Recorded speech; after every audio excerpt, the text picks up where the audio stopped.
एक छोटे से गांव में एक बुढ़िया रहती थी। वह बहुत समझदार और चालाक थी, लेकिन गरीब थी। गांव में लोग उसकी समझदारी के कारण उसका कोई सम्मान नहीं करते थे, लेकिन उसको कभी भी धन नहीं मिला।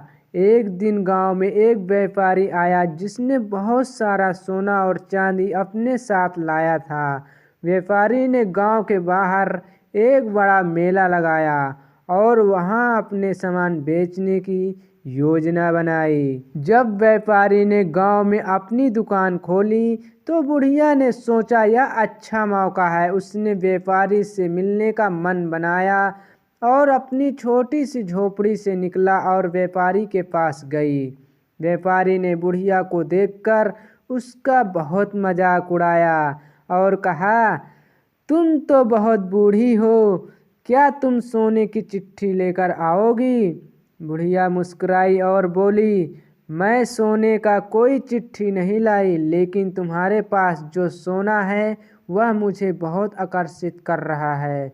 व्यापारी ने हैरान होकर देखा और पूछा, तुम मेरे सोने को क्यों देख रही हो? बुढ़िया ने कहा, तुम्हारे पास इतना सोना है, लेकिन यह सोना तुम्हारे लिए खजाना नहीं। मुझे एक तरीका पता है जिससे तुम इस सोने से और भी ज़्यादा धन कमा सकते हो। व्यापारी ने चकित होकर पूछा, कैसे तरीका है? बुढ़िया ने कहा, तुम्हें अपना सोना मेरे पास छोड़ देना होगा और मैं तुम्हें एक ऐसा मंत्र दूंगी जिससे तुम्हारा सोना दुगना हो जाएगा। व्यापारी ने उसकी बात पर विश्वास करते हुए अपने सभी सोने के सिक्के और चांदी उसे दे दिया। बुढ़िया ने व्यापारी से कहा, तुम अपने घर जाओ और मैं सोने को दुगना करने का काम शुरू कर देती हूँ। कुछ दिन बाद व्यापारी वापस आया और बुढ़िया से सोने की मांग की। बुढ़िया ने कहा, सोने का काम पूरा हो चुका है, लेकिन तुम अपना सामान वापस नहीं ले जा सकते। व्यापारी हैरान होकर बोला, तुमने मेरे सोने का क्या किया? बुढ़िया हंसते हुए बोली, तुम्हें सोने के बारे में जो बताया था वह सिर्फ एक चाल थी। मैं पहले तुम्हारा सोना ले चुकी हूँ, अब तुम्हारे पास वापस कुछ नहीं है।